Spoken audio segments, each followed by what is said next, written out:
हर घर तिरंगा आवाइमं खालायथानि रांमरि सिजाक गरिंमाबाय आगरतला सालका थानाव मामला खालायखा केरं थांनाय भास्कर देवर्मा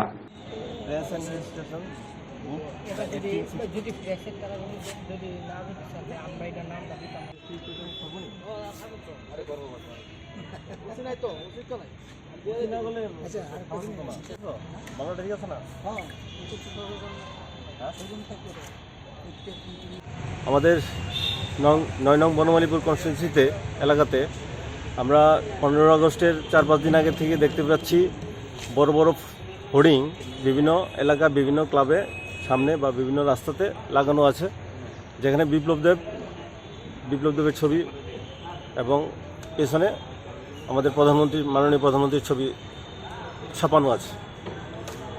লেখা আছে হর হর ঘর ঘর তিরঙ্গা লেখা আছে। আমাদের আজকের যে আমরা অভিযোগপত্র দাখিল করতে এসেছি, এটা হলো আমাদের ভারতের যে আইন আছে সেই আইনে প্রিন্টিংয়ে আইন আছে যে যেখানে যেই হোর্ডিং লাগাক বা করতে পারে, সেলফ প্রজেকশন করতে পারে সবাই, অসুবিধা নেই, আইন না করেনি, কিন্তু আইন মোতাবেক হতে হবে। যেগুলি যে কে প্রিন্ট করেছে, কোথায় থেকে প্রিন্ট হয়েছে, এর ম্যান্ডেটরি এই প্রভিশনটা লিখতে হবে।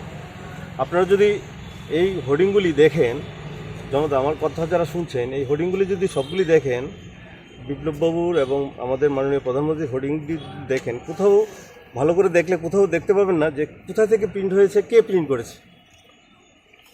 এটা আমাদের এটা অপরাধ। কোথায় থেকে প্রিন্ট হয়েছে, কে প্রিন্ট করেছে সেগুলি উল্লেখ না করে বিভিন্ন এলাকাতে প্রচুর পরিমাণে এই হোর্ডিংগুলি লাগানো আছে, এটা একটা অপরাধ। পাশাপাশি এই হোর্ডিংগুলিতে প্রধানমন্ত্রীর ছবি দিয়ে যে প্রধানমন্ত্রীর পদমর্যাদাকে হানি করেছে। আমাদের বক্তব্য হলো ওনার প্রধানমন্ত্রীর অফিসের পদমর্যাদাও হানি হয়েছে। তার জন্য আমাদের এই অভিযোগ আমরা পূর্ব থানাতে এখন জানাতে আসলাম, দিয়ে যাব আমরা, দিয়ে জনগণের কাছে আমরা বলবো যে আইনের ঊর্ধ্বে কেউ না, হ্যাঁ, আইনের ঊর্ধ্বে আমাদের কেউ না। যে উনি বিপ্লব দেব মহাশয়, উনি আমাদের এমএলএ এবং এক্স সিএম, কিন্তু আইনের ঊর্ধ্বে হতে পারে না।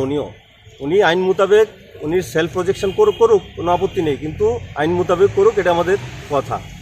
পাশাপাশি বলবো যে এগুলি যে লক্ষ কোটি টাকা খরচা করে এই যে বড় বড় হোর্ডিং করে, হ্যাঁ, উজ্জ্বল ছবি নিজের প্রজেকশন করে নিজের ছবি প্রকাশ করে কোটি টাকা খরচা করে আমাদের কি লাভ হবে?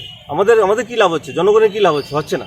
আমরা চাইছি রেগার মজুরি বাড়ুক, এই গরিবের খাবার যাক, গরিবের ঘর হোক, এগুলি চাইছি, কিন্তু ওরা এগুলি না করে নিজের প্রচার করছে, হ্যাঁ, যেগুলি আমরা তীব্র প্রতিবাদ করি। এবং আমরা আশা করব যে পূর্ব থানার ওসি খুব তাড়াতাড়ি এই আমাদের অভিযোগ রেজিস্ট্রি করবেন এবং আইন অনুযায়ী ব্যবস্থা নেবেন।